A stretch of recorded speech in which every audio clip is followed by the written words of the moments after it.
Olá, amigos! Estamos aqui mais uma vez para o nosso estudo em grupo. Hoje, capítulo 31 de Nosso Lar. Vampiro.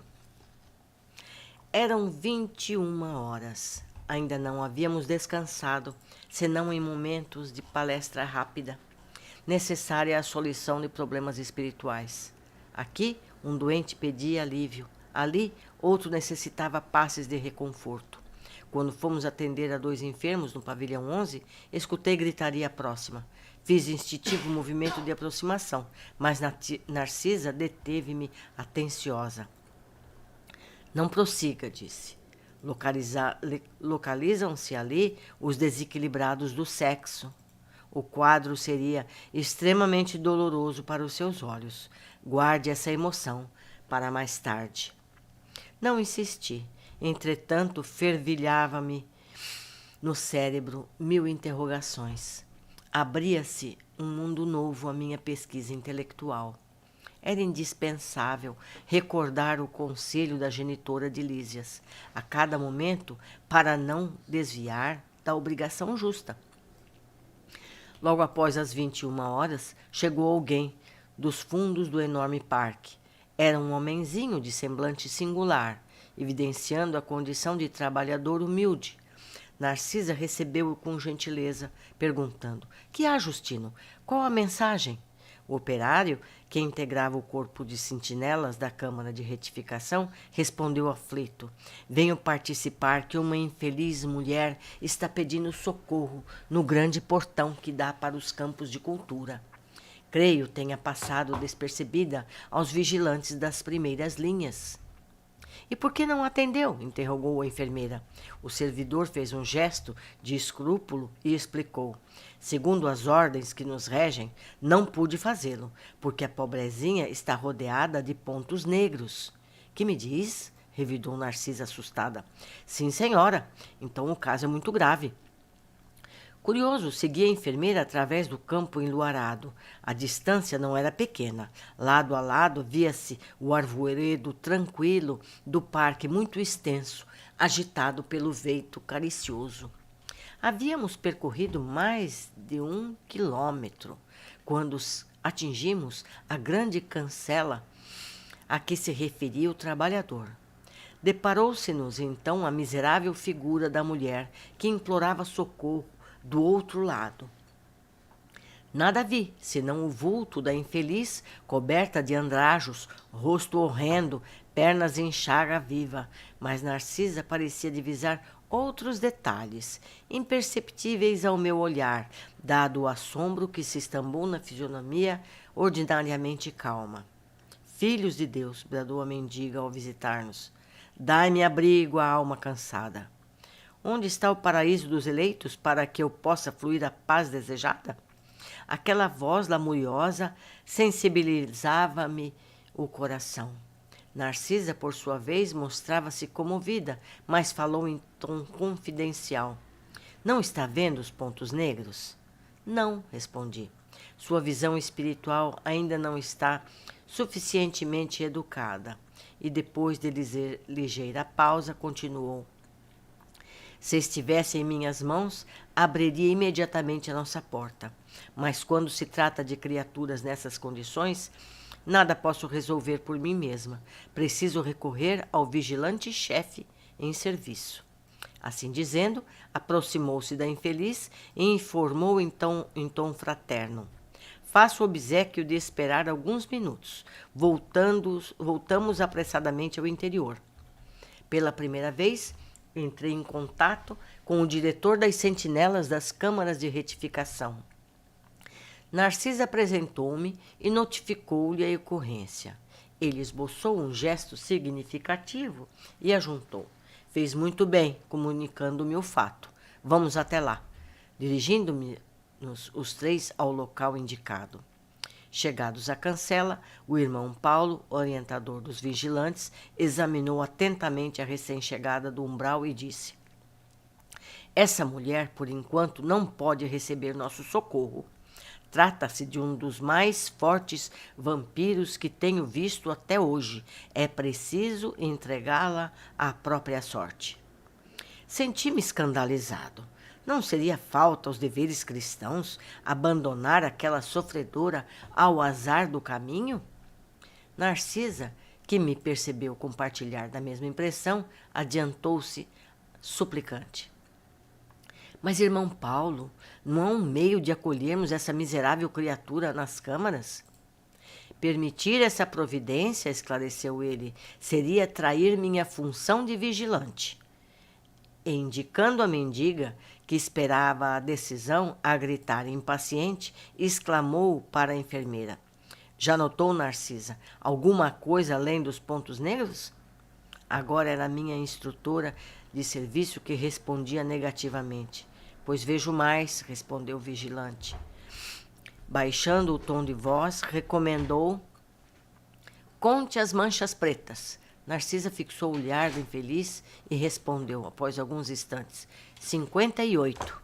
O irmão Paulo, com paciência dos que sabem esclarecer com amor, explicou: esses pontos escuros representam 58 crianças assassinadas ao nascerem. Em cada mancha, vejo a imagem mental de uma criancinha aniquilada, umas por golpes esmagadores, outras por asfixia. Essa desventurada criatura foi profissional da ginecologia. A pretexto de aliviar consciências alheias, entregava-se a crimes nefandos, explorando a infelicidade de jovens inexperientes. A situação dela é a pior que a dos suicidas e homicidas, que por vezes apresentam atuantes de vulto. Recordei assombrado os processos da medicina, em que muitas vezes enxergara de perto a necessidade da eliminação de nasciturnos para salvaguardar o organismo materno nas ocasiões perigosas. Mas, lendo-me o pensamento, o irmão Paulo acrescentou: não falo aqui de providências legítimas, que constituem aspectos das provações redentoras. Refiro-me ao crime de assassinar os que começaram a trajetória na experiência terrestre com o direito sublime da vida. Demonstrando a sensibilidade das almas nobres, Narcisa rogou: irmão Paulo, também eu já errei muito no passado. Atendemos a essa desventurada. Se me permite, eu lhe dispensarei cuidados especiais. Reconheço, minha amiga, respondeu o diretor da vigilância, impressionado pela sinceridade, que todos somos espíritos endividados. Entretanto, temos a nosso favor o reconhecimento das próprias fraquezas, a boa vontade de resgatar os nossos débitos. Mas esta criatura, por agora, nada deseja senão perturbar quem trabalha. Os que trazem os sentimentos calejados na hipocrisia emitem forças destrutivas. Para que nos serve aqui um serviço de vigilância? E sorrindo expressivamente exclamou: busquemos a prova. O vigilante aproximou-se então da pedinte e perguntou: que deseja a irmã no nosso concurso fraterno? Socorro, socorro, socorro, respondeu lacrimosa. Mas, minha amiga, ponderou acertadamente, é preciso sabermos aceitar o sofrimento retificador. Por que razão tantas vezes cortou a vida de entezinhos frágeis que iam à luta com a permissão de Deus? Ouvindo-o inquieta, ela exibiu terrível caratonha de ódio e bradou: quem me atribui essa infâmia? Minha consciência está tranquila, canalha. Empreguei a existência auxiliando a maternidade na terra. Fui caridosa e crente, boa e pura. Não é isso que se observa na fotografia viva dos seus pensamentos e atos. Creio que a irmã ainda não recebeu nem mesmo o benefício do remorso. Quando abrir sua alma às bênçãos de Deus, reconhecendo as necessidades próprias, então volte até aqui. Irada, respondeu a interlocutora: demônio, feiticeiro, sequaz de Satã. Não voltarei jamais. Estou esperando o céu que me prometeram e que espero encontrar. Assumindo atitude ainda mais firme, falou o vigilante-chefe com autoridade: faça então o favor de retirar-se. Não temos aqui o céu que deseja.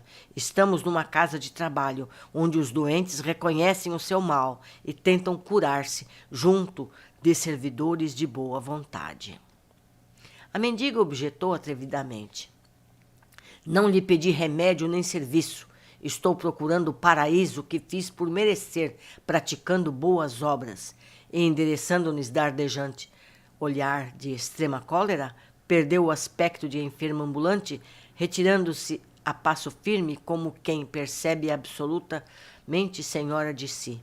Acompanhou-a o irmão Paulo com o olhar durante longos minutos e, voltando-se para nós, acrescentou: observaram o vampiro? Exibe a condição de criminosa, declara-se inocente, é profundamente má e afirma-se boa e pura. Sofre desesperadamente e alegra a tranquilidade. Criou o inferno para si própria e assevera que está procurando o céu. Ante o silêncio com que lhe ouvíamos a lição, o vigilante-chefe rematou: é imprescindível tomar cuidado com as boas ou más aparências. Naturalmente, a infeliz será atendida a lures pela bondade divina, mas por princípio de caridade legítima, pela posição em que lhe me encontro, não lhe poderia abrir as portas. Que drama, não é mesmo? Vamos ver as observações deste capítulo. Primeiro, desequilibrados do sexo. Não nos foi dado conhecer os detalhes, mas ficou claro que as condições são deploráveis a ponto de evitar que André visse essas pessoas. Podemos imaginar. Futuramente vão nos deixar saber. 2. Campos de cultura. Mais uma vez somos informados que nas colônias espirituais há plantações e fábricas. Nem tudo é mental. Recurso esse que apenas os espíritos mais elevados têm e para finalidades mais importantes que alimentos e utensílios para o dia a dia. 3. Eles tiveram que caminhar cerca de 1 quilômetro. Não levitaram, não voaram, nem se transportaram instantaneamente. Caminharam. 4. Impedimento para a mulher que pedia abrigo. Ela lamentou-se, fez-se de infeliz, implorou ajuda. Apesar disso, não lhe foi permitida a entrada.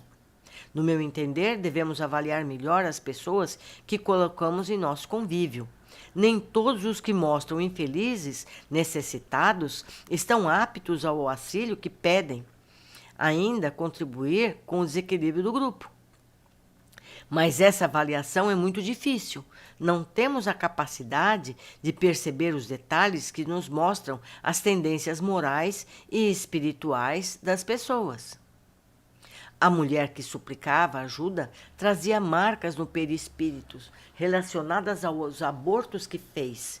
E pelo que o texto diz, ela chegava a matar crianças que nasciam sadias.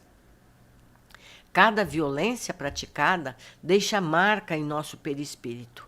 Em oportunidades futuras, cada uma dessas marcas precisa ser limpa com a ajuda de situações que viveremos posteriormente. Podem ser doenças, limitações físicas, deformidades ou qualquer forma de reajuste que nos redima de faltas do passado que todos nós temos. Ainda assim, Narcisa tentou permitir a entrada da suplicante. Então o vigilante questionou a mulher e ela revelou-se como realmente era, impiedosa, incapaz de perceber os erros cometidos, achando ainda que merecia o céu como abrigo. A mulher acreditava que merecia o paraíso, via-se como pessoa boa. E nós? Temos a noção do que nós realmente somos? Será que a gente não se perdoa de falhas que poderíamos evitar? Nós precisamos meditar muito a respeito. Um abraço, até nosso próximo encontro.